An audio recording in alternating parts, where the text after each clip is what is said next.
We are live on the Ourlads Football Network. Thanks for tuning in also to our viewers on Proline TV.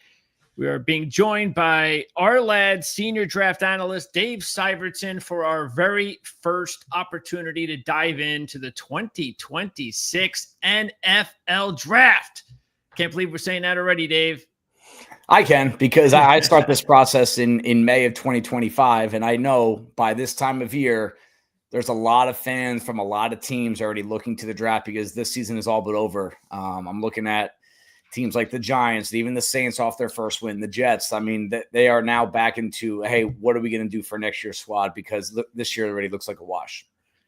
Yeah, I kind of already know what they should do, and that's his draft quarterback. Yeah, so, absolutely. Good luck this year. Quarterback. Sitting behind Fields in 2027, since you have him on this contract. And then that's the way you really should start developing these quarterbacks from now on. I mean, seeing the Darnolds, all these young players, all these young quarterbacks, just look what's going on in Indianapolis with Daniel Jones. These kids need time, and the NFL is not giving these guys time. And I'll tell you what, it's not just the quarterbacks that need time. It's the coaches and the general managers and the front office. They need time to build the support system around them. There's nothing wrong with playing a young quarterback if and only if the offensive line is there. You have multiple playmakers. You have a defense that can keep games close and not put you into pass-only situations early in games. I have not bought into the rush to use the rookie contract. I get it from an economic perspective, but most of the time when you're picking at the top of the draft, your team stinks. And you need another year of personnel acquisition and drafting to build the support system. And so it's not just the quarterbacks that need time. I think it's the guys calling the shots that need time as well. Yeah. Jackson Dart is in one of those precarious situations because the Giants with Neighbors out, it's not like they have a whole lot of talent. And yet that group, GM, coach, they need something good to give the fans or else they're not going to be there. So this is what we're talking about. They're kind of rushed into putting Dart in there because if they put Russell Wilson in there the whole season and they go with 3 wins, they'll be fired. Yeah. I mean, there's no sugarcoating this. Brian Daboll made that decision to save his job. He made the decision to put Jackson Dart early in the season, not because the team was terrible, right? The best offensive football we saw was with Russell Wilson on the field week 2 in Dallas. It was because he needed to bring something optimistic to show ownership that's tangible, not just an idea out in thin air that, hey, give me another year of this guy and I'm going to make this team even better. And waiting until December, honestly, he might not make it to December unless there's something you can lean on. So this is where, I mean, we saw the Bears go through this over and over. Draft a quarterback, fire a coach, hire a new coach, get a new quarterback, fire the quarterback, let the coach play under someone that did not draft them. That's the routine the Giants are heading towards right now. And it could be this is what they call quarterback hell. Okay. So what we're going to do starting today, and we'll hopefully get a chance to talk to you again, at least at this part of the season, maybe on a month-to-month basis, something like that. I know things are going to start to get busy around the holidays, obviously. So we'll try to do our best schedule-wise to get you on and to update us on what's happening because we're only through the first month of the college football season. But there is enough tape that we get the opportunity now to kind of get an early start. Not that these stacks that you have them, these rankings are not going to change because they're going to change dramatically. But matter of fact, let's start off with this question. Out of all of the positions that you've looked at so far, which one is the most volatile? That's a good question. Quarterback to me is the most volatile. This is a quarterback group that at this time last year, or I wouldn't say, after the 2025 draft, I was kind of punting on that quarterback group of Cam Ward, Jackson Dart, Dylan Gabriel, Shedeur Sanders, Jalen Milroe. I was punting on the group overall because I thought this group would come in and be a really strong group. And I'll be honest with you. I mean, between Arch Manning and Garrett Nussmeier and even Lenore Sellers, who is our current QB1, none of them have been that good. None of them. I'm trying to find ways and angles to really pump these guys up, but they have been poor as a group. And there's still a lot of football. You don't want to make any serious proclamations at this point. The most important football of the season is coming up these next 2-3 months. But it's been a really up and down group. And this is where you have to remove your personal bias and what you want to be true and really look at this from an objective lens. And this has not been a good quarterback group this year. Getting into quarterbacks first, because Sellers, he gets off to a really slow start, and I really didn't understand why. I mean, there was a lot of hope and optimism, as you said, with the team, but the offense was dreadful the first few games of the season. I mean, their offense was basically their punt returner, who had those 3 punt return touchdowns in the first couple of games, which is amazing. And I think they had another fumble return touchdown in their last game. They've had 2 of those this season. So it's their offense is not clicked yet, even though it's gotten a little bit better over the last few games. And then Nussmeier, as you said, I mean, again, I haven't looked at the film like you guys do excessively, but to me, it's just a guess that the reason why Nussmeier hasn't performed well is that offensive line is nowhere near as good as it was last year. Yeah, good point on both, I would actually say, but we'll start off on Nussmeier because he was my QB1 in the senior class heading into the season. And he was a guy that last year I was saying, hey, if he comes out, I'm probably taking him over Cam Ward, meaning he could have been QB1 last year. Right now, that looks like a bad call because he has not played well this season. The offensive line, they lost 4 starters. They also brought in a basically entirely new wide receiver tight end room. So there's just no chemistry. You don't have a lot of confidence up front. He looks like he's trying to do too much. The interception he threw against Florida where he's running out of bounds, throwing back into the middle of the field in a situation they had a lead. There was no point in making the pass. He did not pass. He did not need to force it. That's a decision that you expect maybe a freshman to make. Not a seasoned veteran. And again, he only has, at this point, I think he has about 17 career starts. Not a little, but not too many.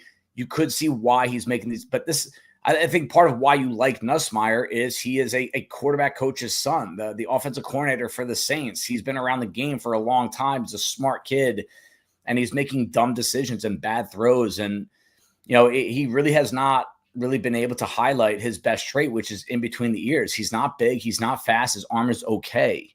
And now you're making bad decisions as well. I mean, that puts you into day 2 category right away. So he just has not been good this year. Sellers, to me, this reminds me back a little bit. He's not a similar prospect, but he's a similar idea to Anthony Richardson in that he's huge, he's big, he's fast, he's got a good enough arm. He makes things look easy. He's different. He's unique.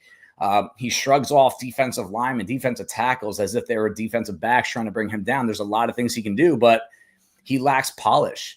I think he's taken at least 7 or 8 sacks of more than 10 yards because he's running backwards. And it's if you don't know how to respond to pressure at the college level, a lot of times that makes its way to the NFL.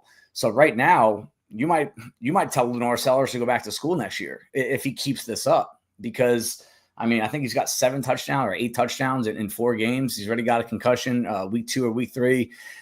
He lacks polish, and every now and then you see a throw downfield, and all right, that's why. But you look at guys like Fernando Mendoza, Indiana, Dante Moore from Oregon. Those guys are they're a lot further along as passers than Sellers. Yeah, and you mentioned coming back for another year. Well, it sure seems that that's going to be the case with Arch Manning all of a sudden. Yeah. And maybe this shouldn't even be too much of a surprise. I mean, really Heisman favorite. He had never even stepped on the field as a full-time starter before. I mean, it's just so much pressure, and all the key players that left Texas last year, you just figured, okay, maybe it would take him a little while. What is it though that surprises you the most of why he hasn't looked as good?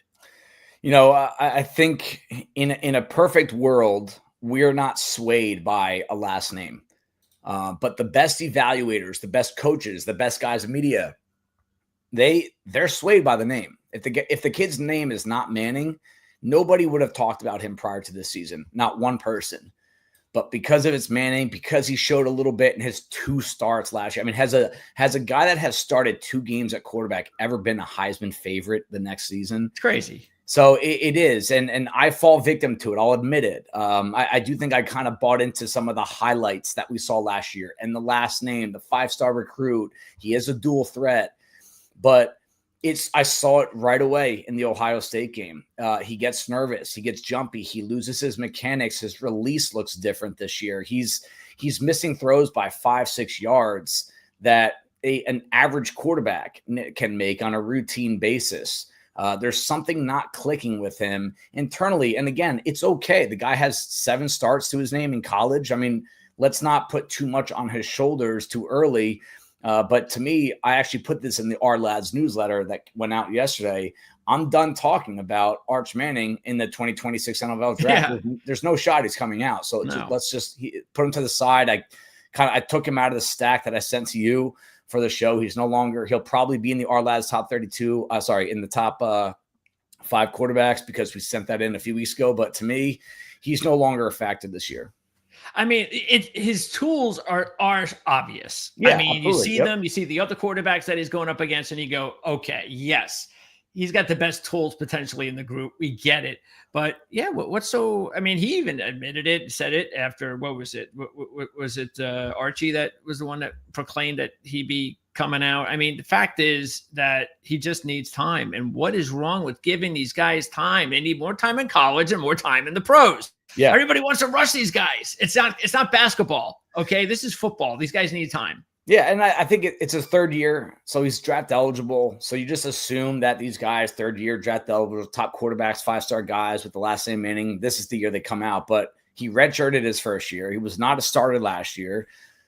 He's not your typical 3rd year quarterback that was a top-notch recruit. I mean, he's he's closer to being a true freshman, in my opinion, when I watch his tape, than a 3rd year player.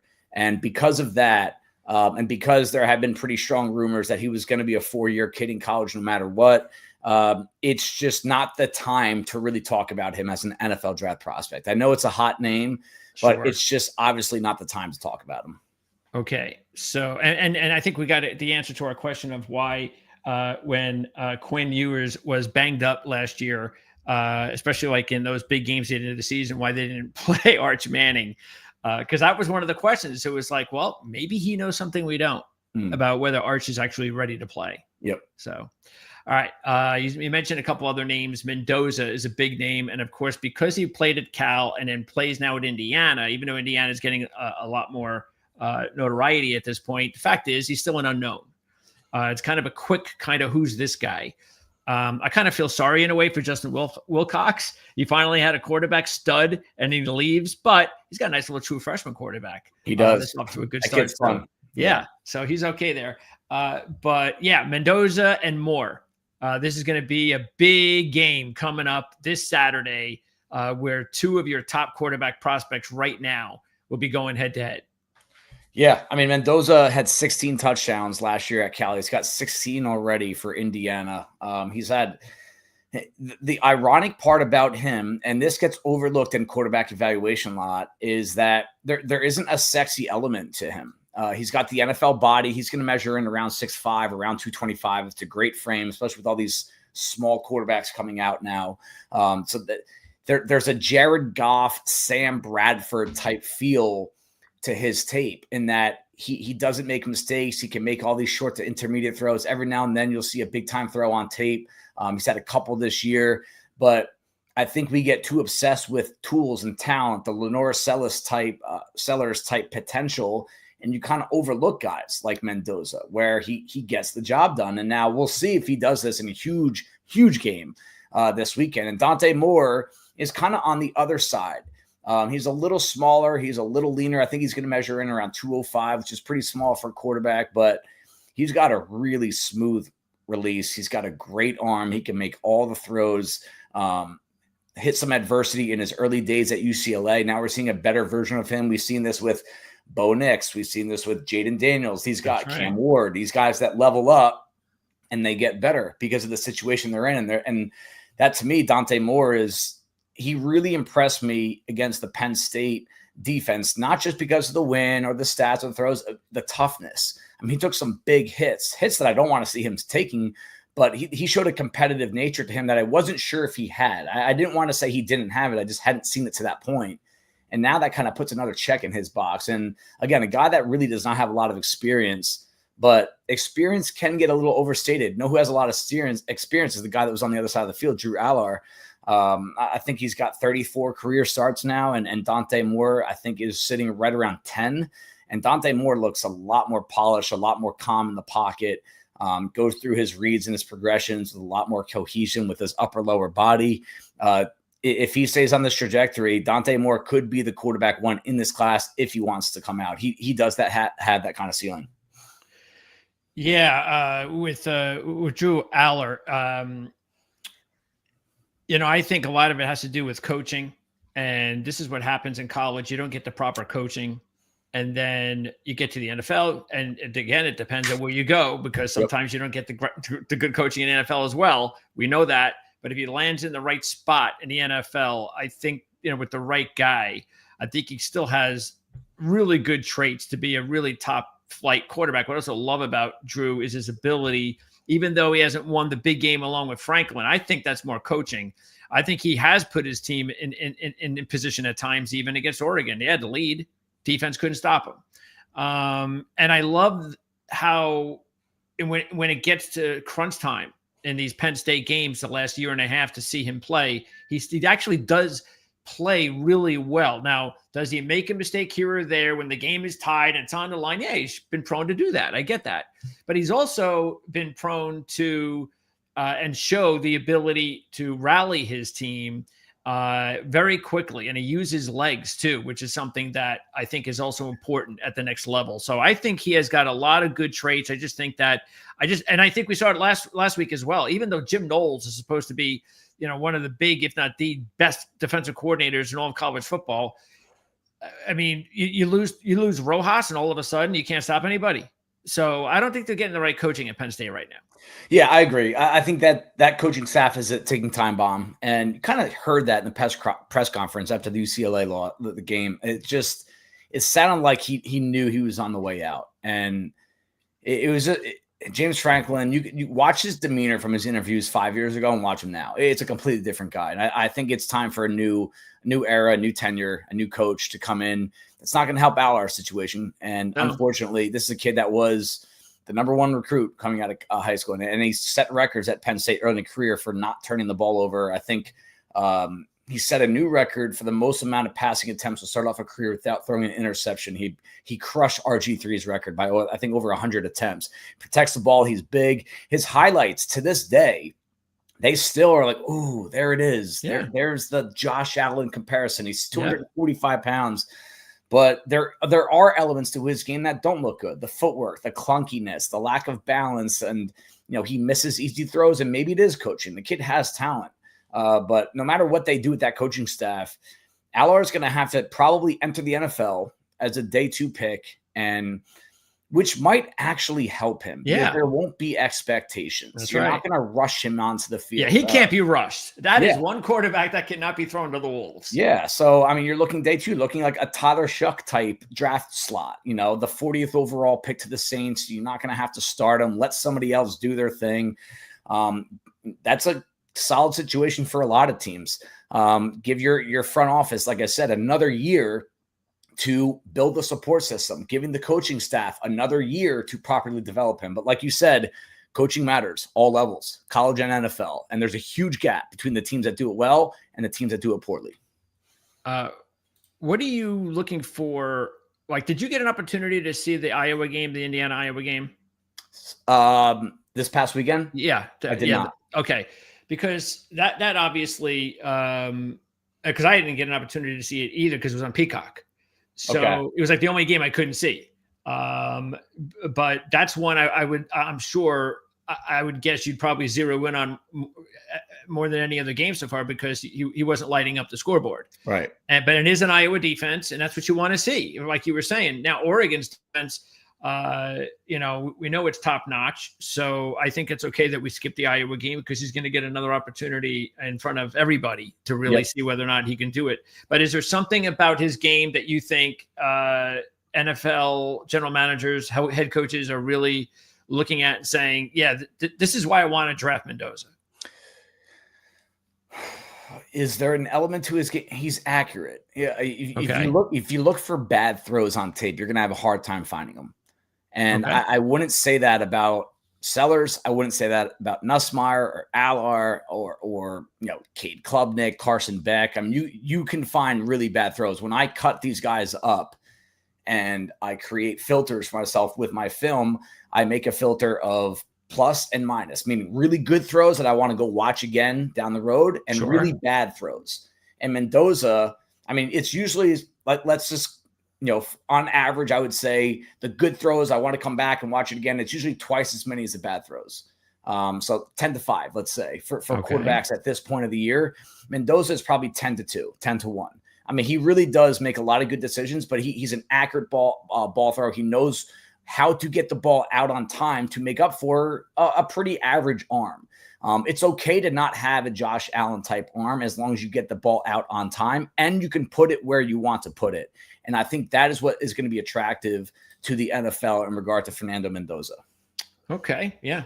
You can see it right there. 73.0 completion percentage. That's as good as it gets at this level, but we're really looking forward to that matchup coming up on Saturday for a variety of reasons. And definitely Mendoza versus Moore is a big one. By the way, you mentioned Cade Klubnik, and he's not even in your top 10.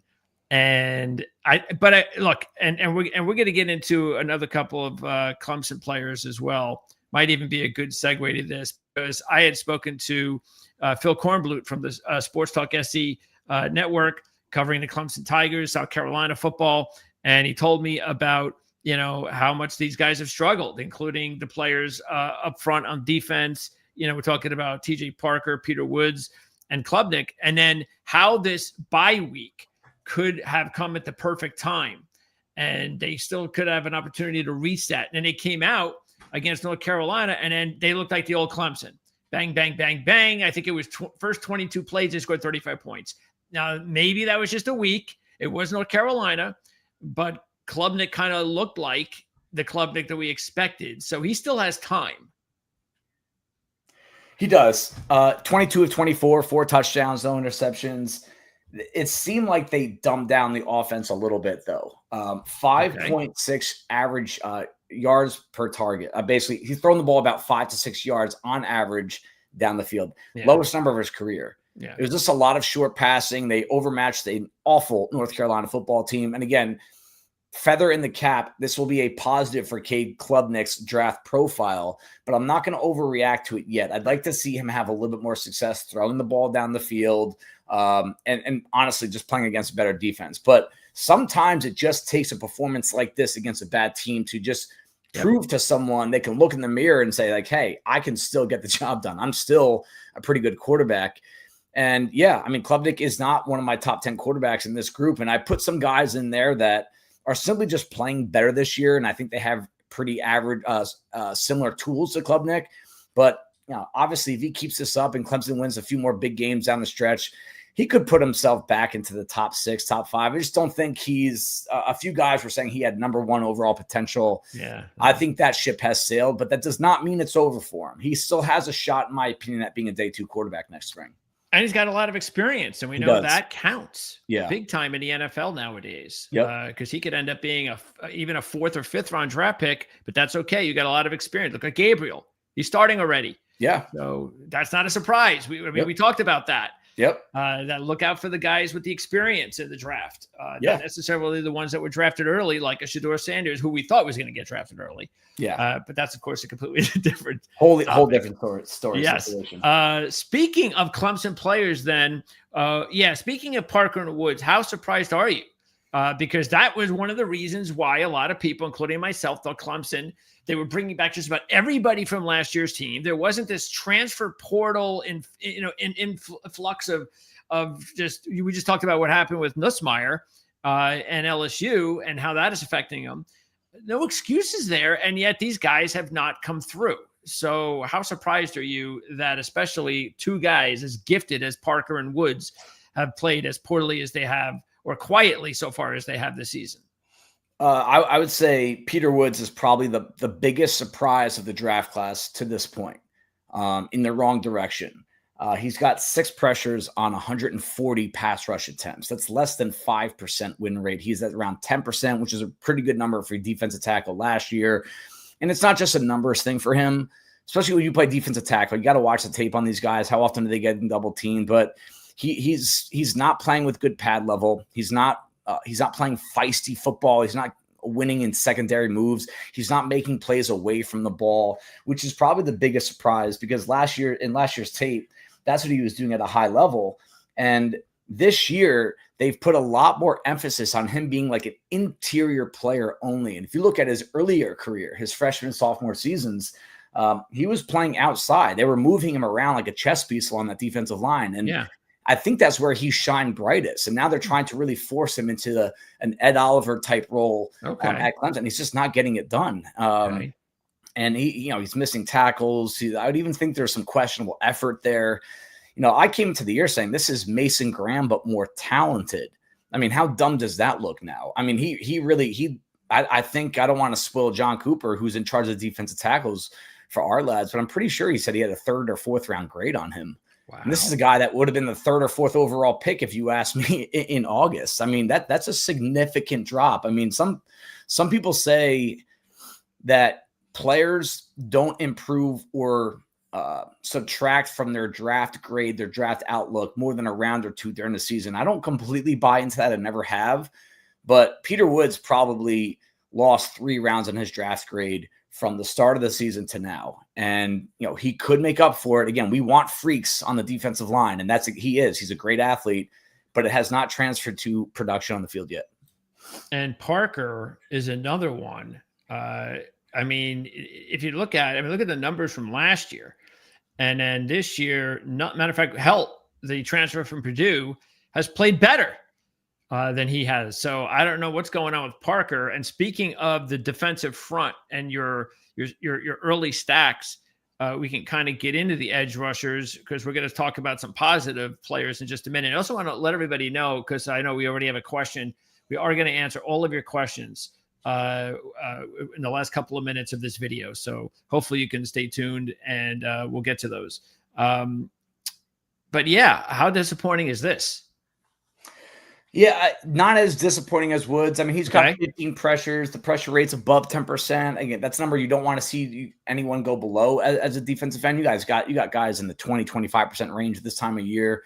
A little padded because of the easy games that some of these guys have on the schedule early in the season. But Parker, to me, especially edge defenders, you are chasing traits more than production. You ideally see both, especially when you're talking about a first-round talent. His production is average. I wouldn't say it's below average like his teammate Peter Woods. But to me, what I didn't love about Parker on tape prior to the season, and it's still there, is there's just not a lot of creativity. I mean, he's high effort. He's got good bursts. He's strong. He's got great hands. But you don't see a lot of rush moves. You don't see a lot of different plans of attack. You don't see a plan B. What you call it in scouting is, hey, my plan A didn't work. What's my quick go-to backup plan? Yeah. The best pass rushers, they have that in their back pocket at all times, and you just don't see it with him. Okay. Now let's talk about the positive as far as edge rush concerned, because there is a player that you believe is not only the top edge rusher in the group, but maybe the top overall player. And what a season it has been for the Miami Hurricanes. They proved on Saturday night that they're for real, that they can, so far they've beat all comers. And, Beck is a big part of that, no question. But maybe the biggest is the defense led by Ruben Bain. Yeah, if the draft is tonight and I don't need a quarterback, this is the number 1 kid on my board. And I'll tell you what, number 2 is not close. And you can debate who number 2 is. There's only one player in this draft that I think is elite, and it's Ruben Bain. The kid's got 25 pressures over the last 3 games. Okay, Greg, there are 10 players in the country that play edge primarily that have 25 pressures this season. He had 11 pressures this past Saturday night. I mean, he was taking over against FSU. I think that's why that they had such a good game. It was him only. I mean, the defensive front, his teammate Messador played pretty well. They got a couple defensive tackles that are NFL prospects as well. But, when you watch enough football and you scout for a long time, you see defensive ends that take over games, the elite guys. And that's exactly what he did. He was not getting blocked for more than 2-3 seconds at any point. He was winning inside, outside with power and speed, with bend, inside moves. He made an outstanding play against the run on 2 different occasions where he's just tossing Florida offensive linemen Florida State offensive linemen who are also NFL prospects in their own right. He's throwing them away as if they were kids trying to block them. And he's already a grown man. He was outstanding as a true freshman. Ankle/calf hurt him last year. He's back to full strength. I mean, this is a kid that has number 1 pick overall potential. And I'll tell you what, with the way the offensive side of the ball is going this year in college football, he's a Heisman finalist, in my opinion. Yeah, I think in order for an edge rusher to be, and I completely understand where you're coming from, because again, watching the Heisman odds change every week, it's just funny. But of course, a Mendoza or more can have a big game on Saturday, and then they'll take over. And that's the problem is a player like Bain, even though he had a big game, he needs to have like the big moment. Yes. He needs to have, like, he does have an interception, but he needs to have like the interception for a touchdown or something in a big spot where he, sacks, and he still has time. But unfortunately, it does have to be done sometime in the next month or so, because if you're an edge rusher, you're just not going to be able to win it late in the season. So I don't know if he has any. I know they got a couple of other big games coming up, but it is going to be kind of hard for an edge rusher to win it. But I completely understand what you're saying. And the edge rushers, by the way, it's not just Bain. There are a couple other guys there too that you like a lot, including one from Tennessee and one from Oregon. Joshua Josephs from Tennessee. If you don't go in with any sort of predetermined bias, you're a confirmation bias of what you're looking for in the draft last year, he's probably a better prospect than what many thought James Pierce was. And if you remember James Pierce, he did end up going in the first round. There were some off-field character concerns with him, but many were thinking he was going to be a top 10 pick last year at this time. And he didn't have the season many thought he would. Then you started finding some issues on tape, lacks some power, really inconsistent. And then you layer in the character questions. I wouldn't say concerns, just questions on him. You see him fall down a little bit. But if you watched him on tape, you kept on seeing this kid pop up, Joshua Josephs. And he looked a little lean, a little small, but you saw bend, you saw burst. And for my money, I actually thought he was a better player than Pierce last year. This season, the kid has filled out. He's got hands hanging down near his knees. He has better burst than Pierce, which was Pierce's superpower. He's got much more bend and ability to turn a tight corner when he gets to the top of his rush. And now you can see this pressure rate. It's among the best in the country. So this is a kid that I think scouts are going to drool over the more they watch him in the coming months. And I think he's going to test very well as well. And then the kid from Oregon again, and there are going to be some other Oregon players to watch and Indiana. It's not just the two quarterbacks. Keep an eye on that game for a variety of draft prospects. But they've got an edge rusher as well that we need to keep an eye on, who really stood out last season as well. Yeah, Mateo. I thought I was done saying this last name, by the way, but Mateo Ugalele, DJ's brother, the quarterback that was a failed 5-star recruit. This kid is 6'5", 275, massive, high effort. My favorite thing about him is how hard he plays. And then you combine that with the power. You combine that with the progress that I've seen with his pass rush arsenal, his plan B, which I was talking about earlier. I mean, there's just so many things you can do with this guy. And at the very least, he plays with a high floor because he's big, he's fast, and he plays harder than everyone. I mean, you start a prospect evaluation with that, know you're not getting anything worse than a day 2 pick. And then you add in the production, you add over the flashes of dominance. I think he's one of the best run defending defensive ends. I know that's not exactly what you want, but it does matter at the next level, especially what scheme he gets drafted into. I mean, everything on his game, it just looks cleaner than last year. Last year, you saw the potential, but his footwork, his hands, his angles, the turns and the timing, everything about his game is a lot better. And I got to think, I think he just turned 20 this summer. I mean, he has a lot of growing up to do still physically. And, some of the contacts that I have around that program said he is all business all the time. He's going to win over every single coach that he interviews with. I mean, you're just checking every single box that you want from a top prospect. And this kid looks like a top 10 player to me. All right. We only have a few minutes left. So before we do a really quick look at some of these other positions question. And Klubnik might be an answer to this, but is there a player or two that is not in your current rankings, which will be posted at Ourlads? So keep an eye at ourlads.com, of course. You can check out over the next coming days. Your stacks are going to be present for everybody to take a look at. But overall, is there a couple of players that are not going to be in your current stacks that you still feel might have a pretty good chance of being a day one or day two pick? Day one, day two. Let's see. At quarterback, especially, there's a kid from Texas Tech that is checking a lot of boxes. His name's Baron Morton. He's a quarterback with good size, good power. And that program, by the way, is the only program I put some coin on pre-season just because of the odds of A, winning the Big 12 and B, making a national championship appearance. They are really good on both sides of the ball. Oh, and killing everybody. Yeah, they have probably 4 or 5 defensive NFL draft prospects, 3 of which are up front. Great place to start. But offensively, I think they have a couple wide receivers that are NFL players. And I think Morton he's kind of impressing me the more and more I watch. He looks a lot more precise with his footwork. He's another guy that puts the ball where he needs to put it. And he's got a better arm than Mendoza. He's got a little bit more athleticism, a little more juice to him as a mover. So that's a guy that I think, I don't know about round 1, but I do think right now, many are looking at him as a day 3 possibility. I think he's looking at the way he's playing right now. He looks like a day 2 quarterback to me. So that's a name that I think needs a little bit of attention. There's a guard from Texas A&M. He's at top of my stack, but Chase Basantes, a local kid from up here in New Jersey, he has tackle experience. He was a tackle in high school. He's playing left guard. This interior offensive line group right now is a little underwhelming, both at guard and center. Maybe some of these tackles will move inside. The kid from Miami, Maugoa. But Basantes, to me, the blend of twitch, athleticism, and the positional versatility, many are looking at him as a day 3 guy. I think he's a 2nd round pick, and I think that's a name that many people are not looking at. Okay.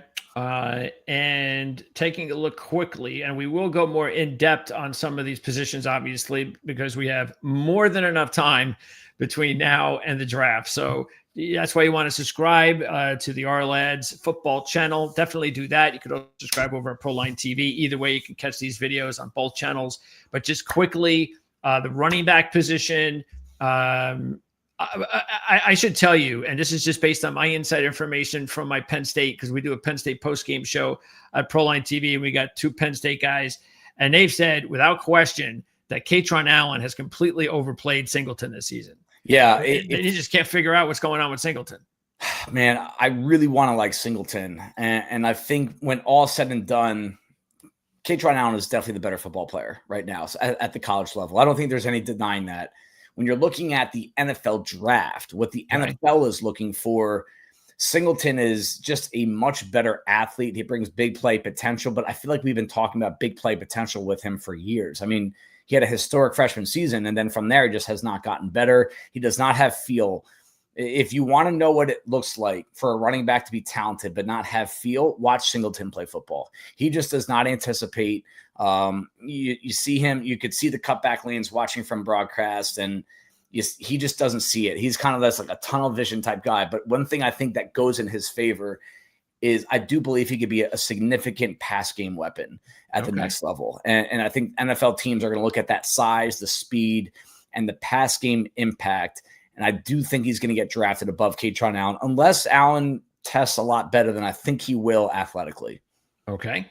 Matter of fact, both Penn State and Notre Dame have a very similar kind of running back duo in their backfields. But Jeremiah Love, unfortunately got injured late last season, and we couldn't see him on the big stage.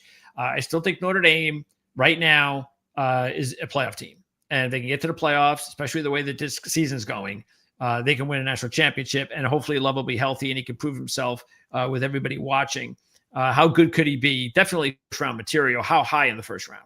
He could be where Ashton Genty went. He could be a top 10 pick. Again, I want to see him healthy for the entire season. You know, I don't want to draft an injury riddled running back in the top 10.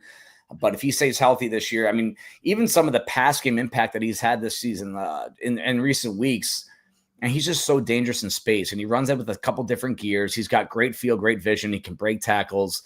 Jeremiah Love to me is light years above the number 2 back in this class. And you could debate who that number 2 back class is.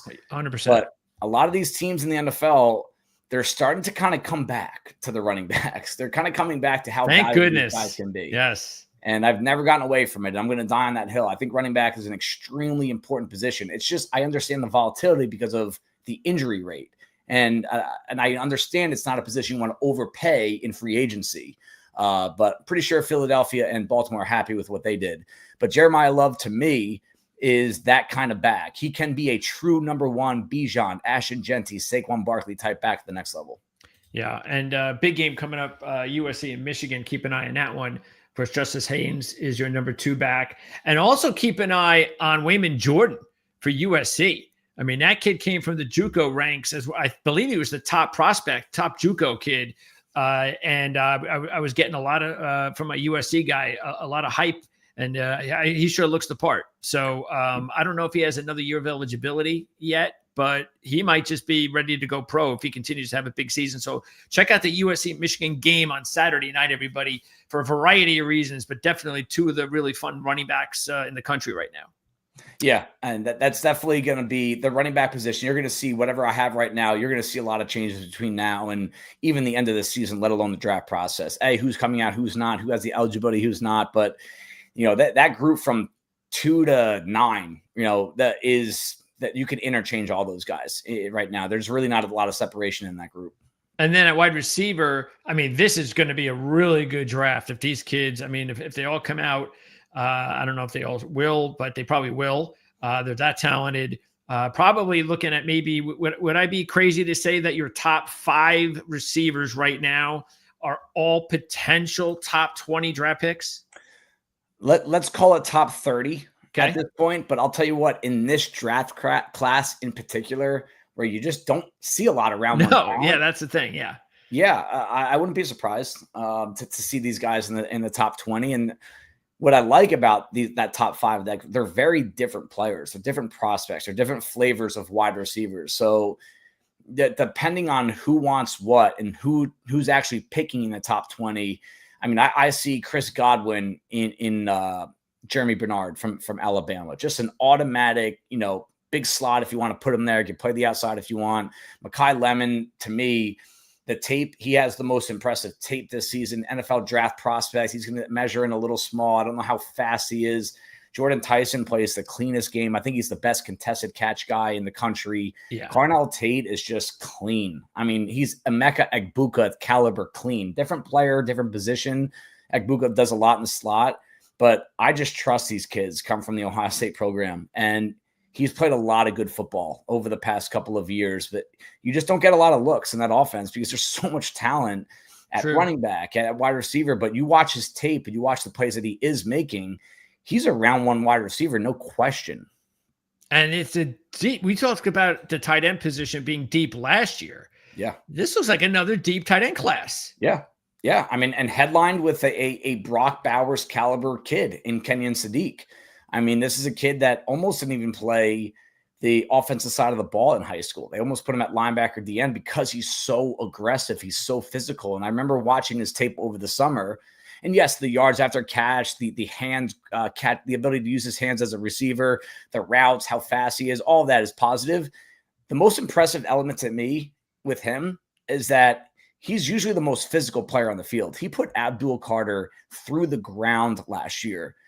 Picked him up, put him on his back, and he let him know about it. You watch him block. If you watch Oregon this weekend, you're going to see him try as hard as he can as a blocker, just as hard as he does as a pass catcher and a guy after the catch. His yards after catch, just on average and what he's doing, that is Brock Bowers. And he has a very similar profile physically, 6'3", 250. They give him a lot of screens, but he is running some more versatile routes this year.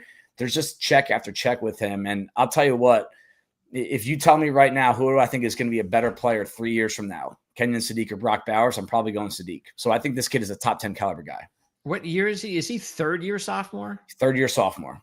Just look at, they have 3rd-year sophomore quarterback, 3rd-year sophomore tight end, true freshman wide receiver, and true freshman running back are their top players on offense. Yeah. Yeah, it's incredible. If they all come back next year, they might not have to play the season next year. Just give them the national championship. I mean, incredible. And hey, depending on how much money they'll get, they might do it. Yeah. So especially if they want to win a national championship together, that is something to keep an eye on. Lastly, before I let you go, Caleb Downs, how high can he go? Because Starks didn't go until late in the first round, and we knew how good a player he was. Is that the same situation for Caleb Downs? It might be, and it's because it's funny. I had Brian Branch, Kyle Hamilton, Cooper DeJean, and Malachi Starks. I had all of them graded in different drafts, the same exact number. They all had the same exact grade coming out of college. And they all kind of fell in their respective draft weekends into the laps of really good teams. And now they're stars on these good teams. Part of that is the situation they got drafted into. But to me, I think safety, like running back, it kind of gets overlooked. How valuable these guys can be. Now, the one thing that Downs does not have that those guys did, he's not as clean in coverage. He's not a guy you can go match up against a nickel and tell him to kind of stay in his hip pocket on short to intermediate routes. But I think he's a better run defender than all those guys. I think he's a better tackler. I think he's got better. I just want to see him make a few more plays in coverage down the stretch for me to really put that top 10 grade on him. But in a draft where there just is not a lot of top 10 talent, it's almost impossible to not put him in there right now. He's definitely one of the top 10 players in the class, just like Brian Branch was, just like Kyle Hamilton was. But his slot in next year's draft is probably going to be kind of brought down a little bit because of the position he plays and because he's not creating a lot of turnovers. Yeah, because if you're going to be a safety that's going to get drafted high, you have to have like Kyle Hamilton type of instincts and ability, almost be like a hybrid linebacker safety type of player. Right. And that's just the way it is in the NFL now. But again, it doesn't mean, where you get drafted really doesn't matter. But right. It's just a point of, if everybody out there, eventually we'll get to mock drafts. I know everybody really loves those, but just to, analyze where these guys are going. That's a big difference right there. Absolutely. Yeah. And I mean, at the end of the day, he's a starter week one for whatever organization he gets drafted into, and he'll be one of your defense's best players year one. I think that's all you need to know. All right. We have one question from Trip Tepper. He wanted to know, back to the quarterback situation. You want to know, is Nussmeier injured? That's been something that's been going around. Have you noticed anything yourself about him being banged up? I've seen it more with Arch Manning, but I think he's injured. Just kind of like almost like short arming a lot of his throws. And again, some of the errant throws, they just kind of leave you scratching your head, and he's wincing a lot. I don't know if that's his normal facial reaction, but Nussmeier, to me, I haven't seen anything with his arm that looks worse than last year. And I went back and watched last year's tape because I saw the same rumors. And I do think some people are just trying to create excuses for a guy that just has not played well this year. I don't think there's anything wrong with him. I don't have any inside track to LSU, but I don't see anything mechanically or with his arm strength that would lead me to believe that he's injured. He's he out of eligibility? This will be his last year. Yep. Okay. All right. So there. Oh wait. Oh yeah. This is one last question. This is a good one. I'm a big Concepcion fan. After what I saw out of him at NC State his first season, it was like, wow, this guy's going to be awesome. And things didn't go well for him last year. And then he made a lot of money going to Texas A&M. And do they have a national championship caliber team now? Because Reed has proven that he could be the quarterback. And you've got Craver and Concepcion at receiver. That's as good as any duo in the entire country. What do you think about Casey Concepcion? I mean, this is the first time of his career that they're really throwing the ball downfield to him often. I mean, his average depth of target is 16 yards. All right. So that's just on average, the ball's, he's 16 yards down the field when he's targeted. Previous years, it was 8.5 and 6.9. So that's the biggest change. And you see that. And that usually, when you see that, it actually takes away some of the efficiency when you're really throwing him the ball down the field. True. But his efficiency has gotten better. So now you're starting to see like, all right, maybe this is a 5'11", 190 Garrett Wilson type that can actually make things happen down the field. And I mean, in terms of what he can do in terms of lining up inside and outside, creating something after the catch, I like his game a lot. I think it translates to the next level as well. He's cut down on the drops. That's what we saw last year as a sophomore that really did start to like, ooh, is he going to be one of those guys? He's cleaned that up a little bit. He's definitely an NFL draft prospect. I would love for these guys to go back to school next year. I think he's got eligibility left, as does the quarterback, because that could be a team that is a real national contender for a coaching staff that has been a little underwhelming. They have not produced a lot of NFL talent, even though they get all these high 4 or 5 star recruits year after year. But it looks like they're starting to learn how to win games at a higher level. So if that happens with the combination of these guys going back to school next year, I think you're talking about a credible national championship contender. Yeah, they've got some players also on defense that we'll talk more about in the coming months. I mean, Howell's another player, edge rusher to keep an eye on. Yep. Offensively, again, Craver has just been, I don't know if he is a second year or third year sophomore, but he's lighting it up. He's having one of the best seasons. And again, that's why I said, I think, but it's all up to Marcel Reed. They also have a good backfield with Moss and Owens. And I see even Daniels in there at number 2, but Owens and Moss have had some really big games the last few weeks. They have a big game coming up against Florida. And the SEC, of course, is just loaded every week. It's like you look at the schedule now and it's like, come on. I mean, you're not going undefeated. It's not happening. There's too many tough teams. There's too many tough schedules. And you're going to have maybe a 2-loss team this season. Could be Alabama because they already have 1. They'll probably slip up again at some point. And who knows, maybe even a 3-loss team this year could very well make the playoffs and make a run. Yeah, I mean, in regard to Texas A&M, they got Florida this weekend, then they have 3 straight SEC road games: Arkansas, LSU, Missouri. I mean, that is a gauntlet. Yeah. But this is why I said that right now, October, right? This is the tape that matters most these next 2 months, because you're done with the UTSA, Utah State games, right? Where you pad your stats and it looks great on paper. Now you're playing against guys that are also going to be playing in the NFL in these next few years. And this is the tape that matters the most to me in the evaluation. So buckle up, guys. This is where it starts. We got to run, but I just want to answer your question myself, Skithra.